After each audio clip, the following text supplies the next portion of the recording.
সকাল সকাল হচ্ছে আমার রোজকার মতো বারান্দায় চলে আসলাম আর একটু ভিডিও করে নিচ্ছিলাম। আর বাহিরের অবস্থা দেখেন, প্রচুর গরম পড়ছিল। একদম সকাল 7টা থেকে এরকম একটা পরিস্থিতি আর কি। জানি না সারাদিন কতটা রোদ পড়ে। যতই গরম থাক আমাদের তো কাজ করতেই হবে, কিছু করার নেই। তারপর হচ্ছে সকালবেলা আমি নাস্তাটা করে চলে আসলাম দুপুরের জন্য রান্নাবান্নার আয়োজন করতে। তো এখানে হচ্ছে আমি মুরগির মাংস আর পাবদা মাছ ভিজিয়ে রেখেছিলাম, তো আমি পাবদা মাছটা কেটে নিয়েছি। তারপর এটা আজকে আমি হাতে মাখিয়ে রান্না করব। তো এখানে এই জন্য পেঁয়াজ, হলুদ গুঁড়া, মরিচ গুঁড়া, লবণ সব কিছু একসাথে ভালো করে একটু মিক্স করে নিচ্ছি। সাথে সয়াবিন তেলও দিয়ে দিয়েছি। তারপর এখানে মাছের সাথে আমি টমেটো দিয়ে আর কি একটু ভুনা ভুনা করে রান্না করে নিব। আজকে আমার মেয়ের শরীরটা অনেক বেশি খারাপ, ইচ্ছে করছিল না রান্না করে এসে একটু রান্না করি, আর ও অনেক বেশি জ্বালাতন করছিল।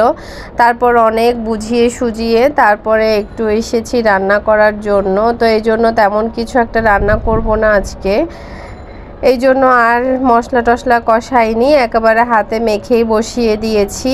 তো তারপর এখানে হচ্ছে আমি মুরগির মাংস রান্না করব, এই জন্য তেলের মধ্যে আমি আদা রসুন বাটা, জিরা, গরম মশলা সব একসাথে আমি ব্লেন্ডার করে নিয়েছিলাম, সেখান থেকে দিয়ে দিলাম। আর এখানে মরিচ গুঁড়া, হলুদ গুঁড়া, ধনিয়ার গুঁড়া আর সব কিছু দিয়ে এখন ভালো করে আমি একটু পানি দিয়ে মশলাটা কষিয়ে নিব। তারপর আমি এখানে মুরগির মাংসগুলো আর আলু দিয়ে রান্না করব যেহেতু, তারপর আলু আর মুরগির মাংস একসাথে দিয়ে দিব।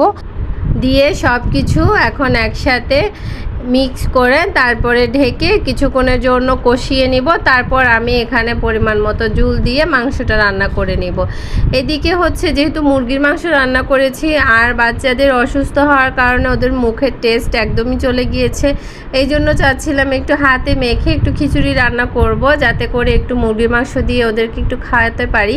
তো এই জন্য হচ্ছে আমি এখানে 2 রকমের ডাল আর পোলার চাল একসাথে নিয়ে অল্প একটু রান্না করব বাচ্চাদের জন্য শুধু। তো ওদের জন্য হচ্ছে ডাল আর চাল ভালো করে ধুয়ে রেখে দিয়েছি, আর এদিকে মাংসটাও কষানো হয়ে গিয়েছে।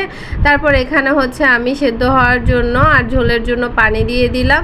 আর এদিকে হচ্ছে পাবদা মাছটা কিন্তু একদম কমপ্লিট হয়ে গিয়েছে। আর এখানে এখন কিছুটা ধনিয়া পাতা দিয়ে দিব, কুচি করে নিয়েছি ধনিয়া পাতা শুধু একটু ফ্লেভারের জন্য। আমার ধনিয়া পাতা তেমন একটা পছন্দ না। তারপরে হচ্ছে যেহেতু আমি হাতে মেখে রান্না করেছি এই জন্য একটু ধনিয়া পাতা কুচি দিয়ে দিয়েছি। তারপর এখানে খিচুড়িতে আমি একটা টমেটো আর একটা আলু কুচি করে দিয়ে দিচ্ছি, একটু পেঁয়াজ কুচি দিচ্ছি।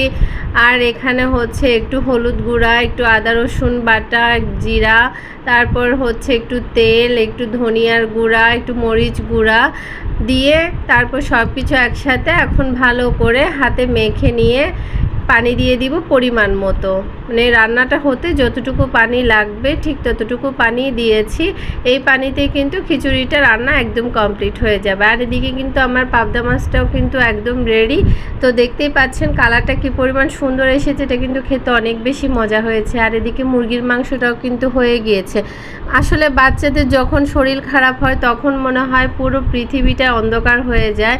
বাচ্চারা ঠিক মতো খাওয়া দাওয়া করলে, সুস্থ থাকলে একটা মায়ের জন্য যে কি পরিমাণ খুশি সেটা একটা মাই বুঝতে পারে। তো আমার বাচ্চাদের জন্য দোয়া করবেন যেন তাড়াতাড়ি সুস্থ হয়ে ওঠে। আর এখানে হচ্ছে কাঁচা আম নিয়ে এসেছিলো বাজার থেকে, তো সেটা একটু ভর্তা করে নিচ্ছি। আমাদের বাসায় আবার সবার কাঁচা আম খুবই পছন্দ। তো এই জন্য হচ্ছে আমি আগে আমটা ভালোভাবে ছিলে তারপর গ্রেড করে নিয়েছি। আজকে যেহেতু কাঁচামরিচ দিয়ে আমি ভর্তাটা করছি এই জন্য একটু ধনিয়া পাতা দিয়েছি। তারপর হচ্ছে আমি এখানে একটু লবণ দিলাম আর একটু টেস্টের জন্য বিট লবণ দিলাম, যেহেতু আমি নর্মাল লবণ দিয়েছি এই জন্য বিট লবণটা কম দিচ্ছি। আর দিয়ে দিচ্ছি চিনি পরিমাণ মতো। এখন সব কিছু একসাথে ভালো করে মিক্স করে নিলেই কিন্তু ভর্তাটা রেডি হয়ে যাবে। এভাবে কিন্তু ভর্তা করে আপনারা বাসায় ট্রাই করে দেখতে পারেন, এটা কিন্তু খেতে অনেক বেশি মজা হয়েছে। এই যে আমি বানাচ্ছি আর এদিকে সবাই একটু একটু করে হাতে নিয়ে নিয়ে খাচ্ছে, তো এটা অনেক বেশি মজা হয়েছে। আমি কিন্তু ভাগে কম পেয়েছি। তারপর এই যে ওদেরকে সবাইকে একটু ভর্তা বানিয়ে দিলাম, তো ওরা খেয়ে নিচ্ছে। তারপর হচ্ছে আমার বাসায় অনেক কাজ ছিল, সেগুলো আমি কমপ্লিট করেছি। তারপর এখানে বাচ্চাদের হচ্ছে বিকেলবেলা একটু বের হতে মন চাচ্ছিল, তো ওদেরকে নিয়ে চলে গিয়েছিলাম একটু চটপটি খেতে। ওইখানে কচু ক্ষেতের ওখানে অনেকগুলো স্ট্রিট ফুডের দোকান আছে, তো ওখানে মামারা হচ্ছে এরকম চটপটি, ফুচকা, জুস এগুলো বিক্রি করে। তো ওখান থেকে এক একজন এক একটা খেয়েছে। তো আমার হাজব্যান্ড খেয়েছে জিরা পানি, আর বাচ্চাদের জন্য নিয়েছিলাম একটু লাচ্ছি, আর আমরা চটপটি খেয়েছি। তারপর সব শেষে একটু মালাই চা খেয়ে বাসায় চলে এসেছি। তো এই মালাই চাটা অনেক বেশি মজার, আমি এর আগে ওনার দোকান থেকে এই মালাই চাটা খেয়েছি। তো আজকে উনি নিজেই বলল যে আপু একটু ভিডিও করে নেন, তো হচ্ছে উনি নিজেই ভিডিওটা করে দিয়েছে আর কি। তো অনেক বেশি মজার ছিল এই মালাই চাটা। আমি আগে চা তেমন একটা পছন্দ করতাম না, কিন্তু এখন খেতে খেতে ভালো লাগে চা খেতে। তো এখানে আমি হচ্ছে একটু চাটা নিয়ে ভিডিও করে নিচ্ছি। তো আজকে এ পর্যন্তই, আর পুরো ভিডিওটা কেমন লেগেছে অবশ্যই জানাবেন, আমার পরিবারের জন্য দোয়া করবেন।